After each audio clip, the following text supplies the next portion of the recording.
A Opel é a mãe de muitos carros que fizeram sucesso no Brasil nas mãos da Chevrolet e também é uma montadora com muita história no automobilismo. E na década de 90, a Opel havia perdido todo o seu espaço no automobilismo alemão para uma marca que nem alemã era. Então, os alemães criaram uma resposta a essa afronta, um carro que iria ser um monstro nas pistas. Seu nome, Opel Calibra DTM, o carro que dominou a categoria alemã e não deixou ninguém vencer.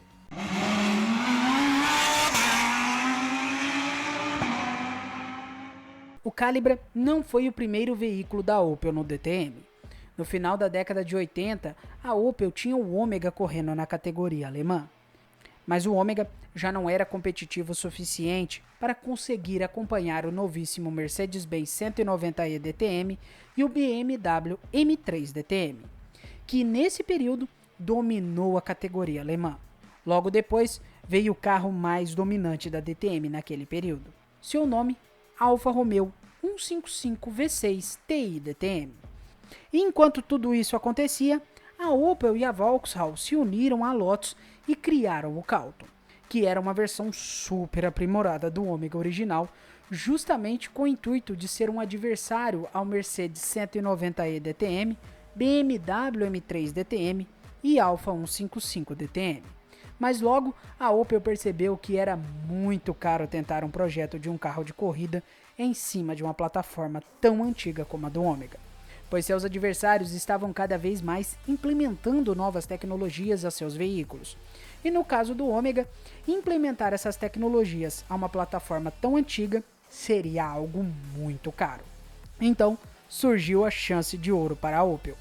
Com as mudanças do regulamento da DTM em 1993, que classificavam os carros agora da categoria como veículos FIA Classe 1, o regulamento ficava mais permissivo à aplicação de novas tecnologias nos carros da categoria. Então, a montadora alemã resolveu pegar o seu novo lançamento, o Calibra, que era baseado na plataforma do Opel Vectra, para ser o seu novo carro da DTM. Isso também foi um grande golpe de marketing, pois as vendas dos carros da Opel estavam em baixa, e ter um carro vencedor nas pistas com certeza iria aumentar as vendas de seus veículos de rua. Mas para essa empreitada, a Opel chamou a equipe Joyce Racing, que já tinha muita experiência no automobilismo, e já havia vencido as 24 horas de Le Mans com o Porsche 962C. E também já tinha sido a equipe oficial de fábrica da própria Porsche e da Audi em vários campeonatos pelo mundo. Então, os trabalhos começaram, e o primeiro objetivo era o desenvolvimento de um sistema de tração integral para o Calibra. Mas o regulamento dizia que o carro de corrida deveria ter o mesmo chassi baseado na versão de produção. E guardem essa informação, daqui a pouco ela será muito relevante. E como o Calibra, na versão de rua, não possuía tração integral, teriam que fazer uma modificação no assoalho do veículo. Essa modificação incluía um túnel central para a acomodação de um cardan e de uma caixa de distribuição de potência para os eixos. Essa modificação no assoalho também previa que o motor deveria ser colocado mais atrás do eixo dianteiro e o mais próximo possível do centro do veículo, para melhorar a distribuição de peso entre os eixos dianteiro e traseiro, na chamada configuração de motor central dianteiro. O sistema integral de tração 4x4 do Calibra era controlado eletronicamente e foi desenvolvido toda uma eletrônica para fazer o controle dessa distribuição de potência entre o eixo dianteiro e traseiro. Inclusive, essa tecnologia de distribuição eletrônica de potência entre os eixos também estava presente no Alfa 155 DTM.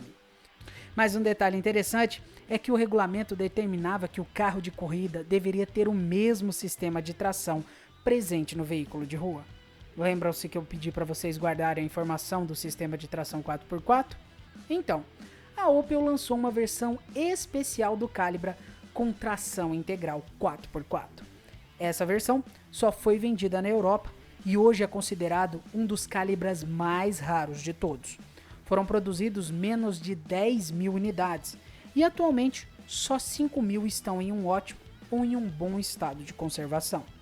Era um V6 de 54 graus entre as bancadas. O bloco desse motor era totalmente de ferro fundido e seu nome oficial dentro da montadora era C25XE. Segundo as regras da DTM, o bloco do motor também deveria ser original da versão de rua.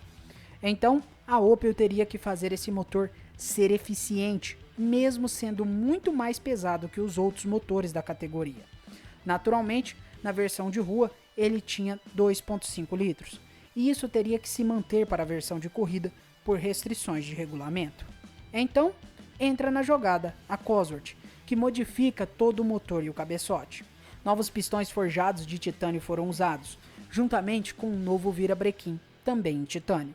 Os comandos de válvulas e as próprias válvulas eram em uma liga de metais super leves e de alta resistência. O motor saiu de 170 cavalos e 7.500 RPMs máximos da versão de produção para absurdos 450 cavalos e 11.500 RPM na versão de corrida. Graças ao coeficiente de arrasto baixíssimo da versão de produção, que era de apenas 0,26 cx, a versão de DTM iria abusar desse número. Como por regulamento não era permitido nenhum tipo de apêndice aerodinâmico acima da linha das rodas, com exceção, claro, do próprio aerofólio, o Calibra DTM trabalhava com um assoalho que tinha muitos princípios do efeito solo. Fica claro o uso dos princípios do efeito solo quando você olha o extrator de ar traseiro e como ele é grande. Já a suspensão era também original de fábrica, mas com modificações para atender às cargas de um veículo de corrida. A suspensão por regulamento também tinha que ser a mesma do carro de produção. E agora, com o veículo finalizado e pronto, é hora de pôr um monstro nas pistas.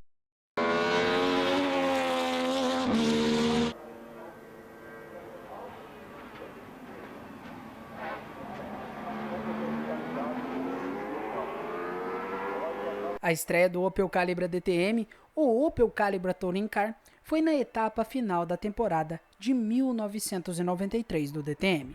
Essa etapa aconteceu no circuito de Hockenheim e infelizmente não foi uma boa estreia, e o carro mostrou muitos defeitos e não conseguiu acompanhar o ritmo dos Alfas e dos Mercedes.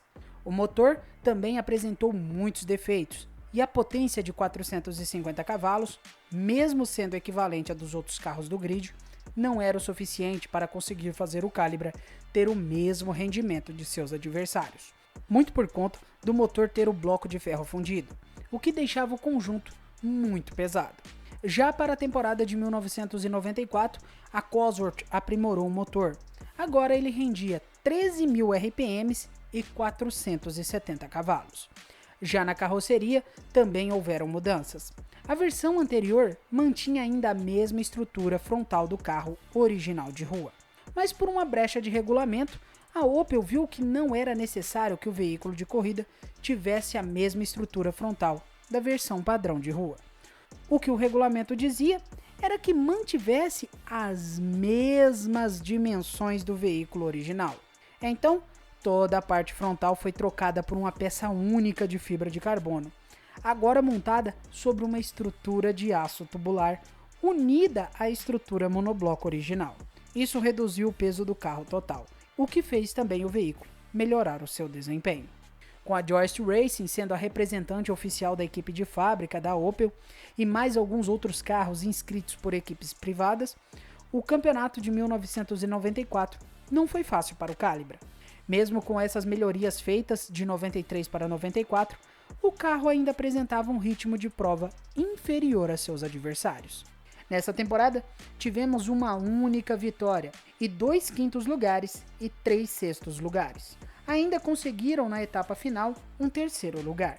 Já na temporada de 1995 da DTM, não mudou muita coisa. O carro continuou a habitar o meio do grid. O número de equipes privadas usando o Opel Calibra havia aumentado, mas não fez diferença nenhuma para o resultado final do veículo nas corridas. A equipe de fábrica terminou aquela temporada de 1995 da DTM em quarta colocada, atrás de uma equipe privada que usava carros Mercedes. Mas em 1995, a DTM literalmente faliu. E para a temporada de 1996, teríamos o chamado ITC, ou International Touring Car Championship, que teria algumas etapas fora da Alemanha. Na prática, era o mesmo DTM, mas com um novo nome. Inclusive, tivemos uma etapa do ITC de 1996 aqui no Brasil, no circuito de Interlagos. Graças às mudanças de regulamento, a Cosworth pôde finalmente entregar um motor com um bloco de alumínio totalmente novo. Esse novo V6 tinha um entre-bancadas de 75 graus e ainda sendo um 2.5 litros. Mas agora com incríveis 540 cavalos e 14.000 RPMs. Outra mudança foi na suspensão, que agora era totalmente feita para as corridas. E com um detalhe, essa suspensão era controlada eletronicamente. Não deu outra. O novo Opel Calibra ITC, que era na prática o mesmo Calibra DTM, mas com uma nova suspensão e novo motor, fez a festa no ITC. Mesmo tendo adversários duríssimos como Mercedes-Benz e Alfa Romeo, o carro se sobressaía em cima de seus adversários. O novo Opel Calibra ITC era superior, principalmente em circuitos de alta velocidade. Isso fica claro quando na estreia do campeonato ITC de 1996, no dia 14 de abril, o vencedor da prova foi o piloto da equipe de fábrica da Opel, Manuel Hutters. Durante mais 4 corridas, o carro da Opel iria ficar no topo. Mas foi em São Paulo, no circuito de Interlagos, embaixo de uma chuva torrencial, que na penúltima etapa do campeonato, Manuel Hutters conseguiu se sagrar campeão do ITC. Mas ainda tinha o campeonato de construtores, e esse ficou para a última etapa em Suzuka. A Alfa Romeo estava com 340 pontos, enquanto a Opel estava com 349 pontos. Tecnicamente, estavam empatados. E se caso qualquer carro da Alfa Romeo vencesse naquele dia, o título seria dos italianos. Mas como é de praxe em Suzuka, todo título fica para ser decidido nas últimas voltas. E aqui não foi diferente. Faltando 3 voltas para o final, o piloto Keke Rosberg, a bordo de seu Opel Calibra ITC, garante o título de equipes para a montadora alemã. Assim, finalmente, desbancando os italianos e seus conterrâneos da Mercedes, com uma dominância de 90% do campeonato. Já para 1997, a Opel anuncia sua saída do ITC, e a Alfa Romeo também segue os mesmos passos, abandonando o campeonato. Só a Mercedes-Benz confirma sua participação no campeonato, que seria insustentável sem outras montadoras. A DTM só voltaria à vida no início dos anos 2000, e assim o Opel Calibra pode ser considerado o último carro DTM clássico a ter garantido um título. O Calibra DTM, junto com o Alfa 155 V6 Ti DTM, seriam os responsáveis por antecipar a eletrônica embarcada nos carros GT. Agora vem o meu pedido especial para vocês deixarem o like, se inscreverem no canal, com o sininho das notificações ativo. Vai lá, essas ações são simples e vocês vão me motivar a trazer mais conteúdo de carros para vocês. E comentem aí por onde vocês conhecem a história do Opel Calibra DTM, estão conhecendo o carro agora, já conheciam a história, deixem aí nos comentários. Eu conheci o Calibra DTM pelo Gran Turismo 2 e eu tenho certeza que a maioria de vocês também. Mas eu sempre preferi o Alfa 155. Aquele carro ali, olha, é simplesmente lindo demais. Minha opinião, ele é mais bonito que o Calibra. Uma outra opinião minha que vai ser polêmica. Tem muita gente que diz que o Calibra de rua é lindo, é fantástico. Eu não acho, não. Eu acho a versão de corrida muito mais bonita. Parece que aquele body kit que a DTM deixava eles colocarem, deixa o carro mais encorpado, uma cara de mais malvado. A versão de rua, eu acho ela muito simplificada. Eu não me agrado muito pela versão de rua, vou ser sincero. Mas a versão de corrida é muito mais bonita. E aí, você concorda comigo, não concorda? Deixa aí nos comentários, eu gostaria de saber. Muito obrigado a você que acompanhou o vídeo até agora. Valeu, falou e até mais.